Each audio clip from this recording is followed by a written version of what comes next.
Bueno, buenos días. Muchas gracias a todos los que están conectados desde el eje de educación y el Departamento de Urología de la Fundación Santa Fe. Le damos a todos la bienvenida, damos sobre todo las gracias a la doctora Cristina Gutiérrez. Cristina es adjunta de la Unidad de Urología Funcional Femenina y Urodinámica de la Fundación Cuchver en Barcelona. Cristina muy amablemente nos va a exponer, nos va a dar unas diapositivas acerca del detrusor hipercontráctil y la necesidad de tratar la obstrucción o tratar la vejiga. Muchas gracias a todos los que están conectados. Vemos gente conectada desde toda Latinoamérica. Actualmente tenemos 56 personas conectadas. La idea es después de la charla hacer algunas preguntas de alguna manera breve y pues vamos a darle la bienvenida a la doctora Cristina. Cristina, una vez más, mil gracias por tu participación y estamos todos al tanto.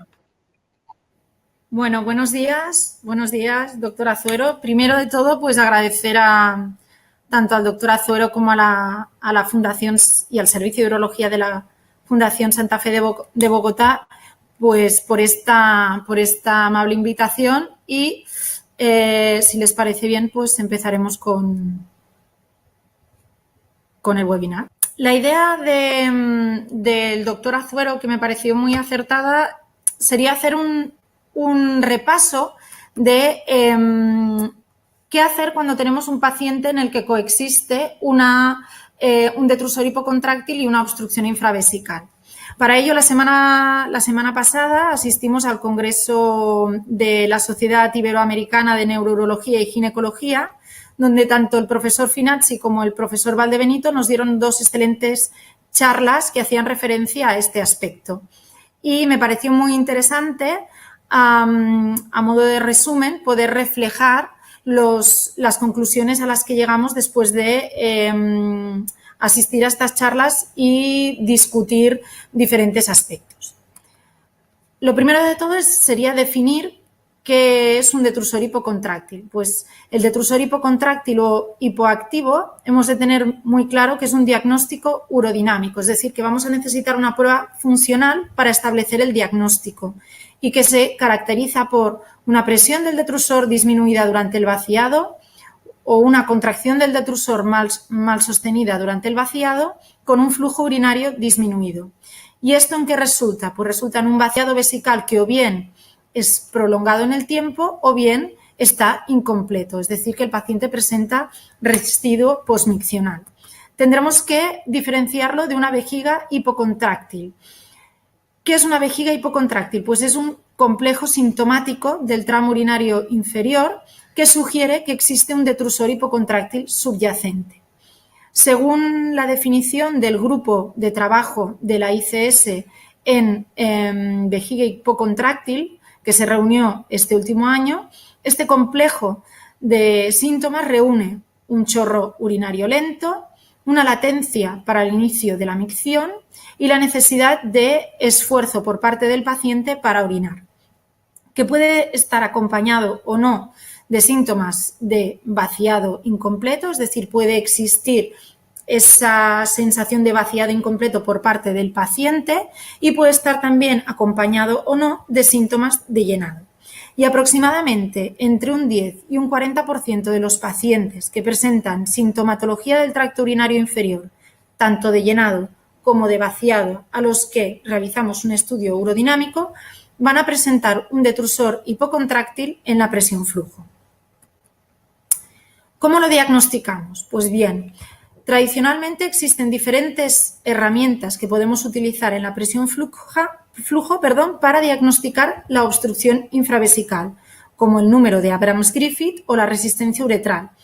Estas herramientas nos van a dar una idea de si el paciente está obstruido o no, pero no nos van a dar ninguna información sobre la capacidad contráctil del detrusor. No es hasta la aparición del normograma de Schaffer en 1995 en que este autor nos da información sobre la fuerza que tiene el detrusor en el vaciado y analiza la relación de la presión del detrusor y el flujo urinario durante toda la micción, durante punto por punto toda la micción.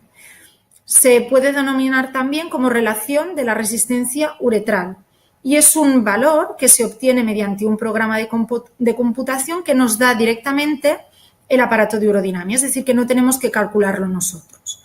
Además, el normograma de Schaffer demuestra idéntica clasificación en los pacientes obstruidos que si utilizamos el normograma de Abrams y Griffith, es decir, que es una herramienta útil para diagnosticar a los pacientes obstruidos, pero que además nos va a dar una idea de cuál es la capacidad contráctil del detrusor. El normograma de Schaffer lo tienen ustedes en pantalla y a partir de la rayita roja para abajo nos clasificará a los pacientes en función si presentan un detrusor muy débil, normal o un detrusor potente en el vaciado. Además del normograma de Schaffer, también podemos utilizar el índice de contractilidad del detrusor, el Bladder Contractility Index, que es una fórmula matemática que lo que hace es una suma de la presión que ejerce el detrusor en el flujo máximo más 50 por el flujo máximo. Si este número en esta ecuación matemática es superior a 150, estaremos hablando de un detrusor fuerte, potente. Si este número está entre el 150 y el 100, estaremos hablando de una contractilidad normal. Y si el Bladder Contractility Index está por debajo de 100, estaremos hablando de una hipocontractilidad o una contractilidad débil. La Bladder Contractility Index solo puede utilizarse en varones, es decir, solo está establecida en varones. No podremos utilizarla en mujeres, pero el grupo de varones es el grupo al que nos vamos a hacer referencia hoy.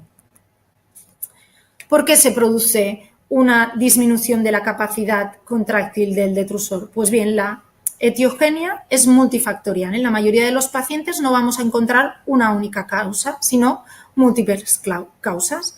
Como causas se conocen la edad y las diferentes polineuropatías periféricas como la diabetes mellitus, el enolismo, la obstrucción infravesical de larga evolución y las causas neurógenas. La disminución de la contractilidad del detrusor se dará por dos tipos de mecanismos diferentes, mecanismos que afecten directamente al músculo, al detrusor, o mecanismos que afecten a las aferencias o las eferencias sensitivas. En cuanto a los mecanismos miogénicos, encontraremos una disminución del ratio músculo-colágeno con un aumento de las cifras de colágeno y una disminución de las células musculares, un aumento del espacio entre las células musculares, una disminución de los receptores M3 muscarínicos y también unos cambios en las propiedades y las densidades de los canales de calcio y potasio de estas células. En cuanto a los mecanismos neurogénicos, se producirán o bien por un daño directo sobre las vías eferentes, bien por un daño en las aferencias sensitivas que desencadenan la micción, que ponen en marcha el ciclo miccional, o bien por una alteración en el control integral del ciclo miccional. Con todo esto se produce una alteración en el mecanismo excitación-contracción de las células miccionales que resultan en una reducción de la actividad autonómica de la vejiga. En este último año ha aparecido por el grupo del profesor Finazzi una revisión de 36 estudios que revisaban los cambios morfológicos y moleculares que se producían en las vejigas de pacientes crónicamente obstruidos. Y revisaron tres artículos. Los datos del conjunto de estos artículos demuestran que existe un proceso de remodelación que incluye múltiples compartimentos celulares: el urotelio, el suburotelio, el músculo liso del detrusor, la matriz extracelular y a nivel neuronal. Que los mecanismos inductores que provocan estos cambios en la vejiga sería el aumento de la presión intravesical durante el vaciado, la hipoxia celular que se produce y el estiramiento cíclico del llenado y el vaciado. Y que este proceso de remodelación se produce en tres fases, que esto ya era conocido. Una primera fase caracterizada por la hipertrofia del detrusor, una segunda fase que sería una fase compensatoria y una tercera fase en la que ya se produce y una claudión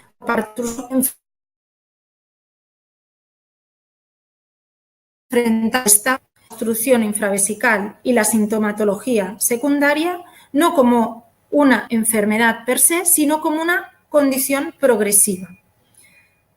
Tradicionalmente hemos asociado esta progresión a un empeoramiento clínico, una aparición de nuevos síntomas, una disminución del flujo máximo, un aumento del tamaño de la próstata o una aparición de complicaciones como la retención aguda de orina.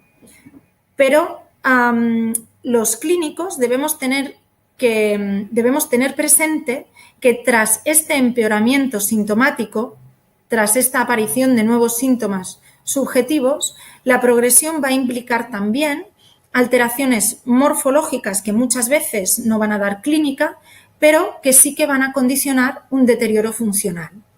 Y por tanto, tendremos que dirigir el tratamiento de la obstrucción infravesical no tanto a la mejoría de los síntomas, sino a evitar esta remodelación, estas alteraciones morfológicas y moleculares que se producen.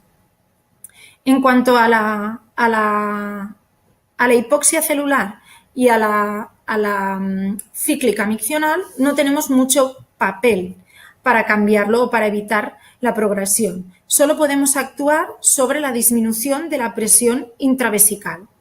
Y los alfa-adrenérgicos, los inhibidores de la 5-alfa reductasa y las cirugías desobstructivas son las tres únicas herramientas terapéuticas que tenemos hoy en día que han demostrado que son capaces de disminuir la presión intravesical y, por tanto, frenar esta progresión de la obstrucción infravesical.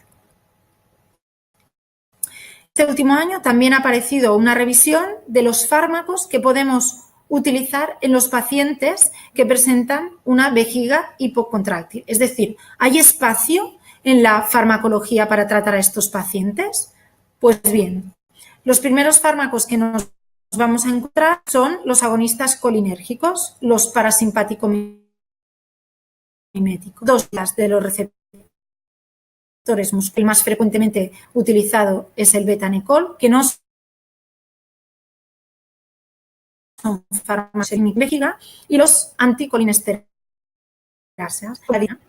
En la distigmina solo actuará si existe acetilcolina endógena y potencia su efecto, pero no va a tener ninguna utilidad si no existe un exceso de acetilcolina exógena.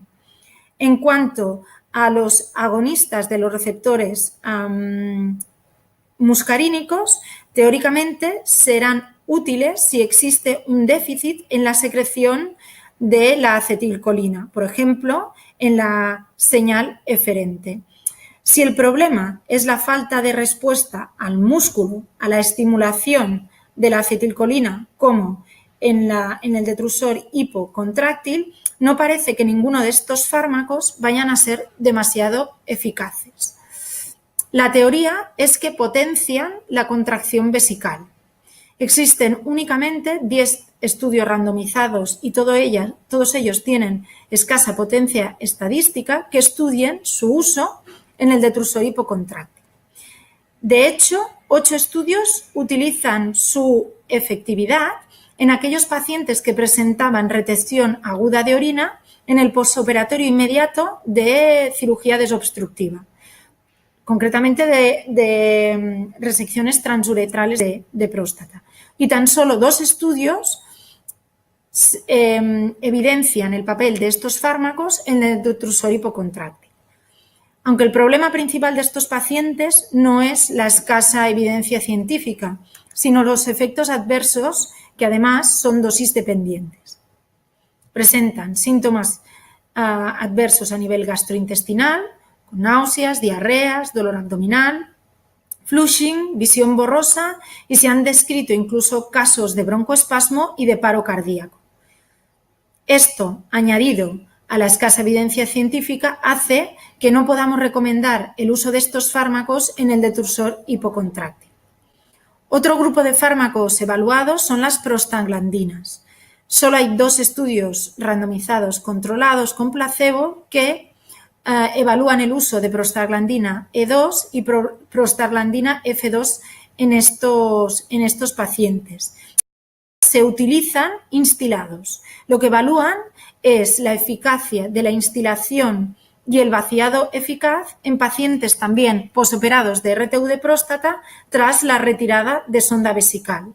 Pero no hay estudios que evalúen la eficacia de estos fármacos en detrusor hipocontráctil, es decir, que tampoco podemos recomendar su uso en estos pacientes. En cuanto a los alfa-bloqueantes, estos sabemos que reducen la resistencia uretral y pueden optimizar el vaciado vesical en pacientes que tengan pobre contractilidad del detrusor. Ha sido ampliamente utilizado en niños y en jóvenes con vejiga neurógena o micción disfuncional y también en mujeres. Sabemos que la tamsulosina disminuye la clínica de vaciado y mejora los valores de flujo máximo en mujeres con detrusor hipocontráctil, pero no hay evidencia suficiente en varones con detrusor hipocontráctil. No podemos recomendar su uso en estos pacientes, pero la práctica clínica habitual es que la mayoría de nosotros, como sabemos que son fármacos que son bien tolerados por los pacientes, pues intentamos su uso muchas veces antes de plantearnos terapéuticas quirúrgicas. En cuanto a las terapias quirúrgicas, tendremos 2. La neuromodulación sacra sería la primera de ellas. La neuromodulación sacra sabemos que modula tanto las aferencias como las eferencias pélvico-perineales, que sabemos que están afectadas en estos pacientes, y incrementa el tono parasimpático en vejiga y disminuye el tono simpático uretral y en esfínteres. Para utilizar la neuromodulación sacra sabemos que requiere un arco miccional íntegro, es decir, no podremos utilizarlo en lesionados medulares, y ha demostrado que aumenta el vaciado vesical y reduce el residuo posmiccional en pacientes con hipocontractilidad del detrusor e incluso en algunos pacientes con detrusor acontráctil. La tasa de respuesta es en aproximadamente un 54% de los pacientes, es decir, la mitad de los pacientes o casi la mitad de los pacientes van a responder y la otra mitad no. Y sabemos que como factores predictivos vamos a encontrar mejores respuestas en aquellos pacientes que presenten cierta contractilidad del detrusor que en pacientes con detrusor acontráctil. La edad es un factor de mala respuesta. Por encima de los 65 años los pacientes responden peor y desgraciadamente el pool de nuestros pacientes en los que coexista una disminución de la contractilidad del detrusor y una obstrucción infravesical están en esta franja etaria, y la FDA es el único tratamiento quirúrgico que acepta para pacientes con hipocontractilidad del detrusor. La segunda opción que tenemos es plantear a estos pacientes una cirugía desobstructiva, es decir, una resección transuretral de próstata. Estos autores realizaron este estudio en el que evaluaron si la urodinamia previa en pacientes que eran sometidos a RTU de próstata condicionaba los resultados, diferenciando a aquellos pacientes que presentaban un detrusor hipocontráctil y una obstrucción infravesical y aquellos pacientes que presentaban una obstrucción infravesical con unos valores de contractilidad del detrusor correctos.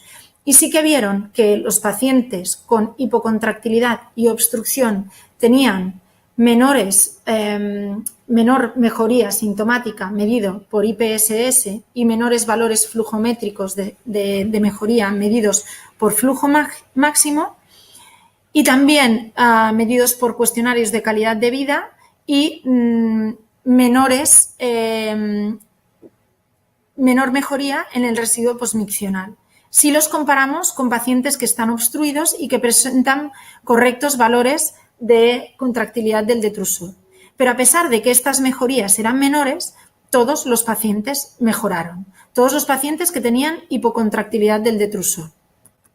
Es decir, que si nos planteamos si vale la pena plantear una cirugía disminuidora de resistencias periféricas en este pool de pacientes, pues parece que, aunque la tasa de éxito, si lo comparamos con pacientes obstruidos con buena contractilidad del detrusor, es menor, pues un 78% de los pacientes van a mejorar en cuanto a la sintomatología. También, si lo comparamos con pacientes con detrusor acontráctil, pues vemos que los pacientes con hipocontractilidad no necesitan cateterismo intermitente después de una RTU de próstata, comparado con aquellos pacientes con un detrusor acontráctil que casi el 70% de ellos sí que va a requerir autocateterismos después de la RTU de próstata. Parece que la RTU de próstata o las maniobras quirúrgicas disminuidoras de resistencias periféricas sí que tienen un papel en aquellos pacientes con cierta contractilidad del detrusor, pero que en aquellos pacientes que presentan un detrusor hipocontráctil pero no tienen valores de obstrucción no van a mejorar con una RTU de próstata.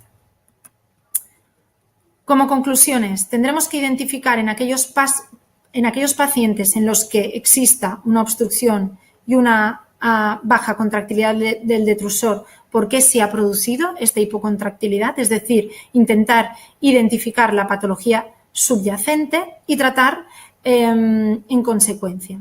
Sabemos que no existen demasiadas opciones farmacológicas para tratar el detrusor hipocontráctil y deberemos considerar la RTU de próstata como una opción en pacientes en los que exista obstrucción y cierta contractilidad subyacente. Muchas gracias. Perfecto, doctora Cristina, mil gracias por tu ilustración. ¿Qué utilidad diagnóstica tendríamos? De repente la cistoscopia sería de alguna utilidad o el valor de la resistencia uretral en el estudio urodinamico. ¿Qué crees tú que nos podría ayudar para discernir entre aquellos pacientes típicamente hipocontráctil versus los que ellos son o podrían ser secundarios a una obstrucción infravesical? Claro. Yo creo que la cistoscopia te puede dar una idea, pero al no ser una prueba funcional, te va a dar una idea puramente anatómica. Y vemos pacientes, estamos viendo constantemente pacientes con próstatas grandes que no están obstruidos y pacientes con próstatas pequeñas que sí que van a estar obstruidos.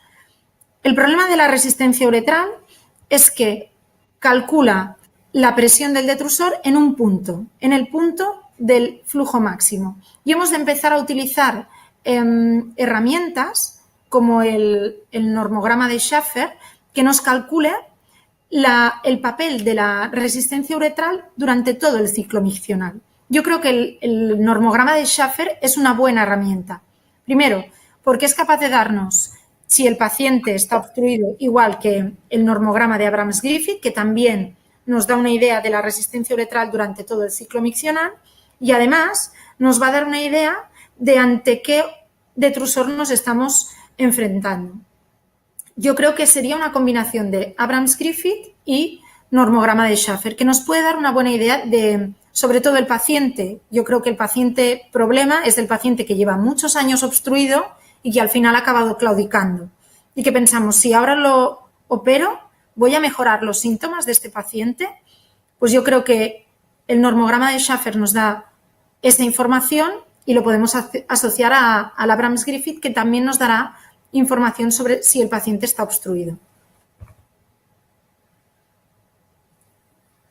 No, yo... Ya, estupendo, una combinación de los dos, perfecto. Ahora, resumiendo, intentando combinar algunas preguntas que nos están haciendo, es decir, el diagnóstico del detrusor hipocontráctil es basado en el nomograma de Schaffer como tal, o se le da algún valor que en algún momento se estaba hablando de la presión del detrusor que fuese menos de 40 con un Qmax o un flujo máximo disminuido. ¿Cuál de estos valores utilizan ustedes o si solamente se rigen al resultado del nomograma de Schaffer? Nosotros ahora estamos utilizando el normograma de Schaffer y el Bladder Contractility Index. Son los dos, pero sobre todo el normograma de Schaffer, porque además es muy sencillo, porque te lo calcula el propio aparato de urodinamia.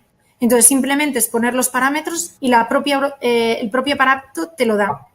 Y estamos utilizando el normograma de Schaffer. Perfecto. Y espera. Ustedes entonces están haciendo estudio urodinamico a todos los pacientes quienes van a ser sometidos, por ejemplo, a una cirugía desobstructiva. No, esto sería imposible. Nosotros realizamos solo estudios urodinamicos en aquellos pacientes que presentan sintomatología de vaciado, estamos hablando de vaciado, y presentan antecedentes neurógenos, es decir, que podemos pensar que existe una vejiga neurógena subyacente. En aquellos pacientes que presentan residuos posmiccionales elevados en la flujometría y en pacientes muy jóvenes o pacientes muy añosos. En pacientes muy jóvenes porque no te explicas por qué tiene la sintomatología de vaciado, porque no le tocaría por edad, y en pacientes muy añosos porque sabemos que con la edad, en pacientes que además llevan mucho tiempo obstruidos, porque muchas veces la sintomatología obstructiva es de inicio muy lenta y el paciente se va más o menos adaptando, y sabemos que los pacientes muy añosos también al final tienen afectación de la contractilidad del detrusor, pero no lo hacemos en la mayoría de pacientes que sospechamos una obstrucción. Aquí hay otra pregunta que quizás se sale a lo que creíamos nosotros, o lo que nos enfocamos nosotros inicialmente, que eran pacientes masculinos, pero en mujeres, ¿de qué forma te ayuda? ¿Tienen algunos parámetros? ¿Hay algunos valores urodinámicos que nos ayuden a demostrar o a pensar que es un detrusor hipocontráctil? El problema de la mujer es que la dinámica miccional es muy diferente y nosotros podemos encontrarnos con mujeres que son capaces de vaciar por relajación perineal. Con lo cual, el diagnóstico de detrusor hipocontráctil es un poco difícil de establecer.